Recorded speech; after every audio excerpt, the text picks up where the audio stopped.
Good evening.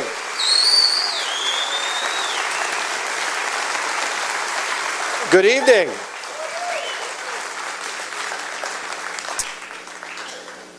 Freedom, endowed by our Creator, defined by our Constitution, and defended each and every day by the men and women who proudly wear the uniform of these United States.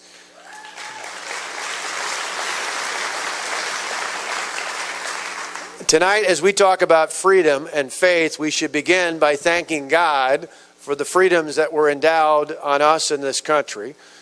We should remember the founders who helped identify those in that document, the Constitution, for which we focus on. And we should begin in particular tonight by thanking any men or women here who are in the service to our country, be they in active duty, the Guard or Reserve, or those who have served our country in the past as veterans. With any of you here tonight who fit that category, please stand so we can recognize you.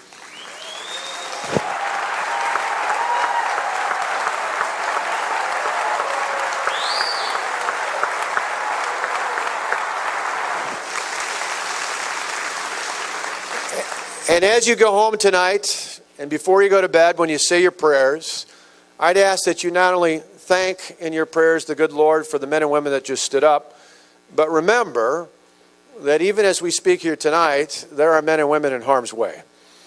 And there will be into the foreseeable future, whether they come from the active duty, the Guard, or Reserve, anywhere around the country. So don't forget them. As we talk about freedom, we need to remember the people who have stood and continue to stand to protect those freedoms each and every day. On June 5th of 2012, as Kane mentioned, we won the one and only recall election ever for a gubernatorial race in this entire country.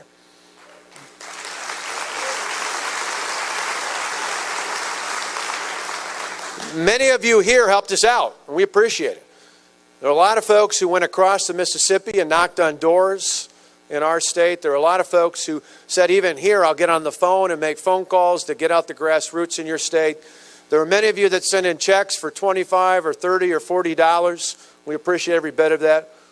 But most importantly, there's so many of you here and others from across this great country who said to Tonette and I, we're praying for you.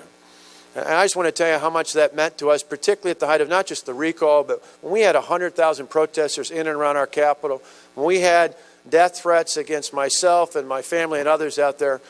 I got to tell you, what sustained us through that all were people all along the way who would tell us, we're praying for you, we're praying for Tonette, we're praying for your boys, we're praying for your lawmakers.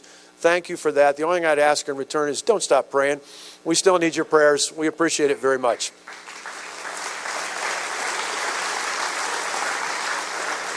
A couple days after that recall election, I want to tell you an interesting story today. A couple days after that recall election, I got an email from a longtime friend of mine.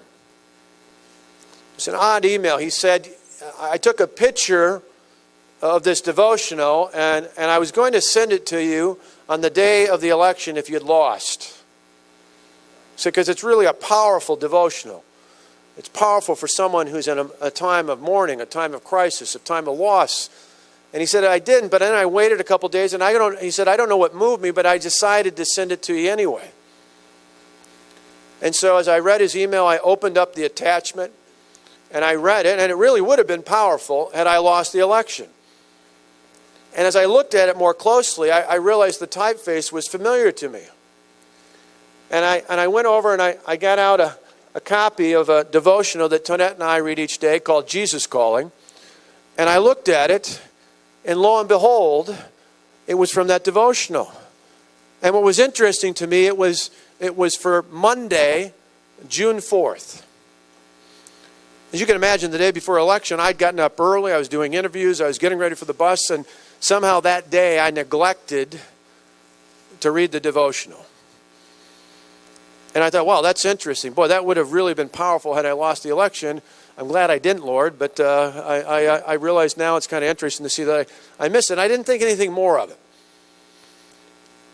And a couple days more went by. And then in my official office, I got an email there from a woman who lived in northern Wisconsin who wanted to tell me about her brother, Pat. Her brother Pat had been at a breakfast on the farm I had been on the Sunday before that recall election. And in Wisconsin, we love to do a dairy breakfast at all of our dairy farms in different counties around the state. And that particular Sunday, I had been in Brokaw in north central Wisconsin. And this email told me about how this woman's brother and his family had been at that breakfast, and he was a big fan of mine. He heard I was over there flipping pancakes and serving them up for folks, and so he and his family came up, and they were one of the many people who'd gotten in line to take a picture. And this email went on to say about how excited he was, not just for that picture, but because he had told his family, he had a 13-year-old son and his wife, and then two children who are a little bit older in their 20s, and how he said how important it was that they get out that Tuesday to vote, how important it was the good work we had done in the state of Wisconsin, and that recall not be successful. And then I read the email a little bit further, and it said the next morning that Pat got up to milk his cows early in the morning, was a 13-year-old. And at the age of 52, he dropped over dead of a heart attack.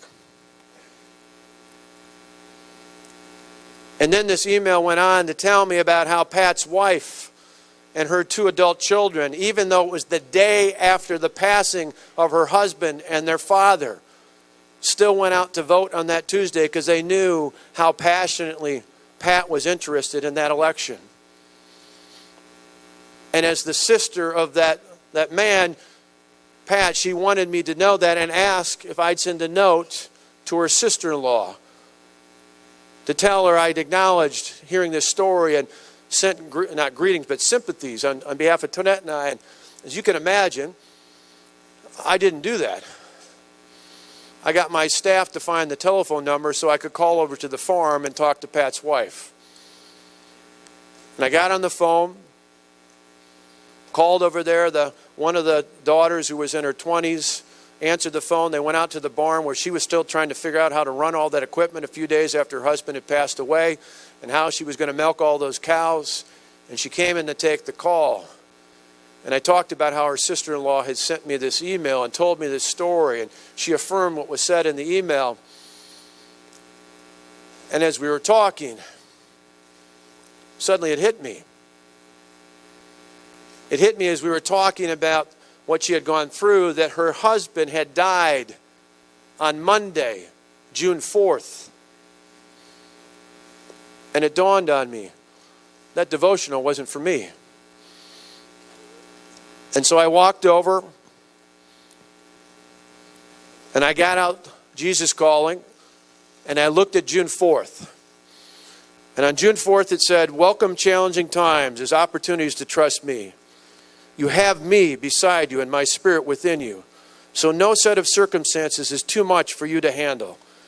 When the path before you is dotted with difficulties, beware of measuring your strength against those challenges. That calculation is certain to riddle you with anxiety. Without me, you won't make it past the first hurdle. The way to walk through demanding days is to grip my hand tightly and stay in close communication with me. Let your thoughts and spoken words be richly flavored with trust and thankfulness. Regardless of the day's problems, I can keep you in perfect peace as you stay close to me." Made me realize at that moment that the best way to minister is to accept God's callings at the time when you least expect it. For Tonette and I, it was back in 2009 when we were looking at our state at the time. We looked at all the troubles that were facing the state of Wisconsin back then, and we realized as parents that for Matt and for Alex, our 2 sons, it was completely unacceptable to think that they would grow up in a state that wasn't as great as the state that we had grown up in. And even though we knew the election would be tough, because in our state, a Republican hadn't won for president since 1984. Back when I was in high school and I still had a full head of hair. And we knew it would be tough, but we got in that race. We won that election. And early on, 4 years ago at this time in 2011, we had to make some pretty tough decisions. Some decisions that brought an awful lot of protesters in from around the country. But I get to tell you what sustained us was not only the prayers I mentioned before, but the fact that we felt in making that decision, we didn't just talk about it and think about it, we prayed about it. We felt it was a calling for us to get in that election. And we knew along the way it didn't matter about the title or the position. We felt we were called to do the right thing. And so we worried more about the next generation than we did about the next election. And I know that's true for many of you here, not just for those who are interested in politics, but in life. It's about accepting that calling, no matter what it might be. Whether you started a business, whether you're in the clergy, whether you're a teacher, whether you're a farmer, whether anywhere else, it's about accepting that calling. And I'm glad we did with what we did in Wisconsin, because today, some 4 years later, our state is better because of that. Not just economically. Heck, we took a state that had an unemployment rate of 9.2%. We turned it around to one that just last month was down to 4.6% unemployment.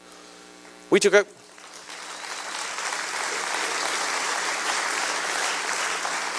a state that was $3.6 billion in the hole. And each of the last 4 years, we've created a balanced budget. And over the next 2 years, we end with a surplus of nearly $500 million. Our pension fund is the only one in the country fully funded. Our debt and pension ratio is one of the lowest out there. Our rainy day fund is 165 times bigger than we took office.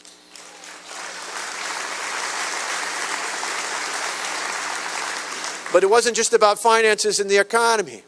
I'm proud to say that because of our reforms today, there is no seniority or tenure in our state. That means we can hire and fire based on merit. We can pay based on performance. We can put the best and the brightest in our classrooms, and we can pay them to be there.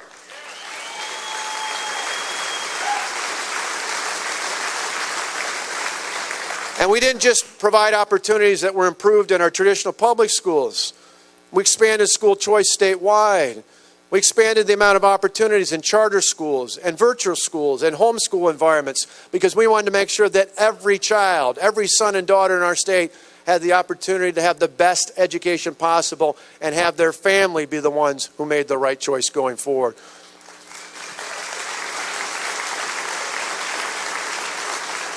It wasn't just in those areas either. Some of you may know this, others may not.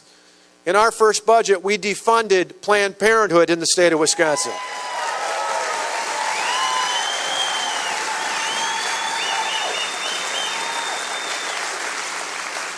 We made sure dollars for women's health went into the public health systems in the counties and other places where it was less controversial. And we passed major pro-life legislation in the state of Wisconsin as well. On top of that, we passed Castle Doctrine and concealed carry so that every law-abiding citizen in our state has the right to protect themselves, their family, their loved ones, and their property.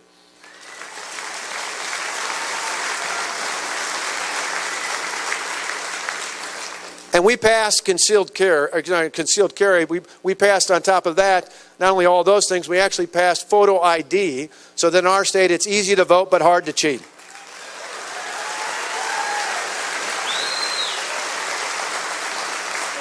Now, I tell you this all just for a couple reasons. One, well, not so much to brag, but is to tell you that if it can happen in a blue state like Wisconsin, it can happen anywhere across America, and more importantly, with the right leadership, it can happen in our nation's capital. We've got a new United States Senate with a Republican majority. We've got a House of Representatives with a Republican majority. If we send a Republican, conservative, reform-minded Republican into the White House in 2016, there's no doubt, just as we've done in state after state across America, we can make America great again with your help.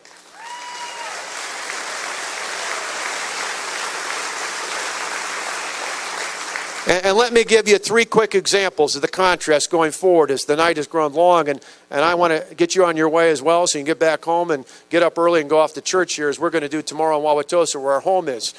First off, we need to talk more about growth in this country. You know, the President and Hillary Clinton spent a lot of time talking about how to grow the economy, but they get mixed up. They think you grow the economy in Washington. I think we grow the economy in cities and towns and villages all across this great country, that one of the best ways to grow the economy is to get the government out of the way of the American people and American employers. That means not only lower taxes, but fixing the marriage penalty so we can support and embrace marriage and improve families in this country. By making a competitive tax burden for our employers and job creators, to bring more jobs back from overseas, to put more of our fellow Americans back to work, to rein in the regulatory environment so that whether it's the EPA or others out there, we allow people and farmers and business owners and others to create jobs and wealth and opportunity in this country. It means getting rid of Obamacare and putting patients back in charge of their health care.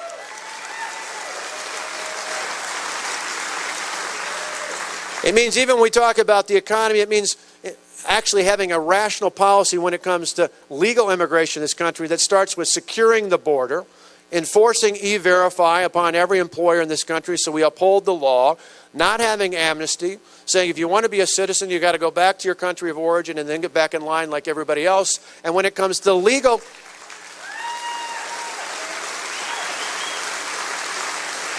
And when it comes to legal immigration, the economy should drive things, and the number one priority in that process going forward should be American workers and American wages. When times are tough, the last thing we want to do is flood the market to put more workers in at a time when workers are unemployed and wages are low. We need to make sure we put American workers first in everything we do, from immigration to tax policy to regulatory reform and on down the line.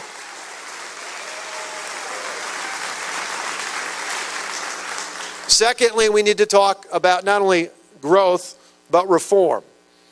And reform, what I mean, simply put, is about transferring power out of Washington, like we did in our state, taking the power out of the big government special interest and putting it back in the hands of the people. I would take it from Washington and put it back into the states, from the special interest into the hands of the people.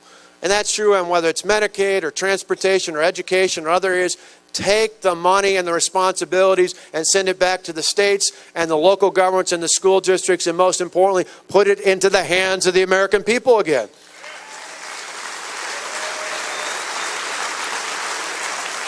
That's not only true on funding of state or national agencies, federal agencies, that's true on things like marriage. Marriage is a decision that should be defined by our state governments, not at the federal level. And in Wisconsin and other places across the country, marriage is defined between one man and one woman, and states should be the ones that make that decision.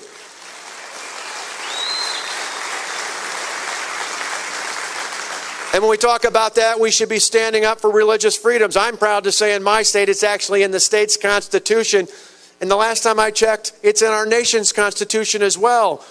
It's about religion. It's what our founders thought about in the 10 amendments, the 10 First Amendments in the Bill of Rights. We need to uphold the Constitution of the United States and protect the ability to practice religion regardless of whether you're Christian or Jewish or anywhere else. We shouldn't be picking winners and losers. We should say that's exactly why we founded this country, because our founders were tired of the oppression coming from other places around the world. In America, we should be the shining star that says you should be able to practice your religion, and the government should defend you in doing it every single time.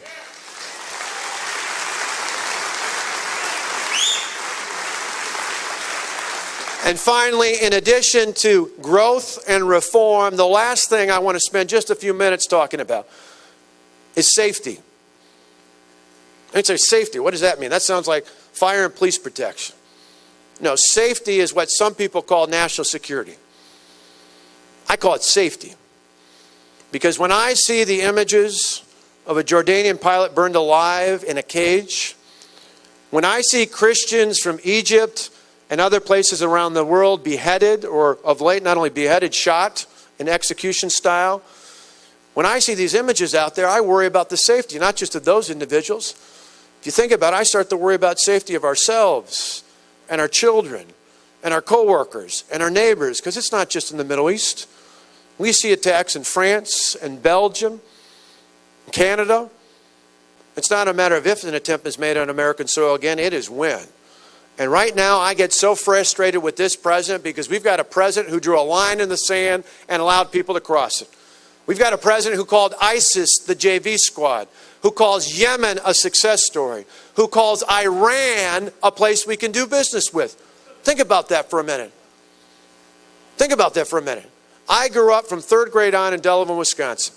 Now, a lot of you may not know this. My father was a preacher. He actually started out, first church was in Colorado Springs, where I was born. In 1970, we moved to Plainfield, Iowa, in northeastern Iowa, where we lived from 1970 to 1977. In fact, Chuck Grassley, you heard from before. It's kind of funny. When we first moved there in 1970, he was our state representative. How about that? But I think about there, and then eventually growing up in Delavan, Wisconsin, I remember in the late 70s, I'm sure many of you do as well, tying yellow ribbons around the tree in front of our house. Why? Because for 444 days, Iran held Americans hostage. People like my friend Kevin Hermaning, a Marine from Wausau, Wisconsin, they have not changed much since then. A few of the leaders have changed, but their approach is just the same. We need to stand up and tell the President of the United States to back away from a bad deal because it's not in the interest of the American people.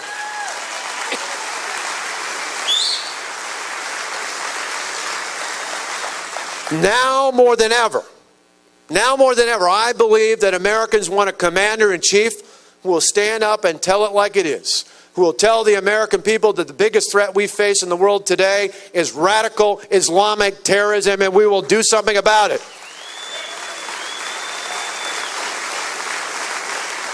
We need a leader in America today that will recognize that Israel is actually an ally and start treating them as such.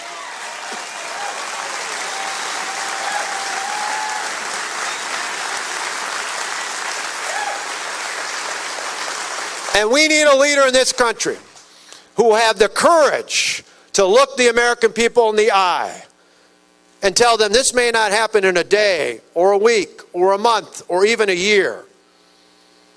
But as I mentioned before, it is not if an attempt is made on American soil, it is when an attempt is made. On behalf of my children and yours, I'd rather take the fight to them instead of waiting till the fight comes to us. We need a leader who's going to work to protect the American way of life and our children and grandchildren and yet generations yet to be born.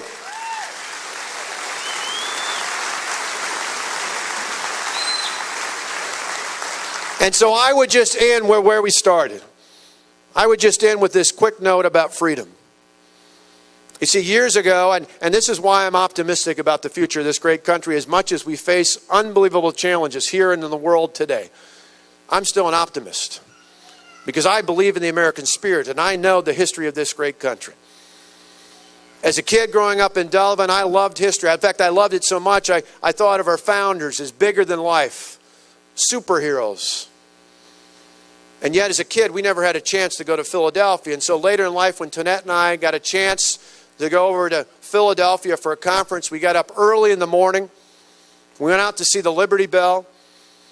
As the sun was coming up, we walked into Independence Hall. I was ready to be blown away. Ready to be blown away. Remember, I thought these people were like bigger than life. Unbelievable. And I walked in and I saw the desks. And I saw the chairs, and they're not much unlike the ones we sit in today. And it dawned on me. These were ordinary people. Ordinary people who did something quite extraordinary. These were people who didn't just risk their lives, they didn't just risk their political careers. They didn't just risk their business ventures. These were people who risked their lives for the freedoms we hold dear today. Ladies and gentlemen, here tonight, I would just remind you that what makes America great, what makes us exceptional, what makes us the greatest country in the history of the world has been all throughout our nation's history. In times of crisis, be it economic or fiscal, be it military or spiritual, what makes America amazing it's been all throughout our nation's history. There have been men and women of courage who've been willing to think more about the future of their children and their grandchildren than they thought about their own futures. Ladies and gentlemen, this is one of those moments in American history. This is one of those times when we can look back and tell future generations, we were there. We accepted the call. We did what was necessary to make America great again. Ladies and gentlemen, with your help and support and prayers, we can do just that. God bless you for coming out. Thank you for being here tonight. Go forward. Thank you.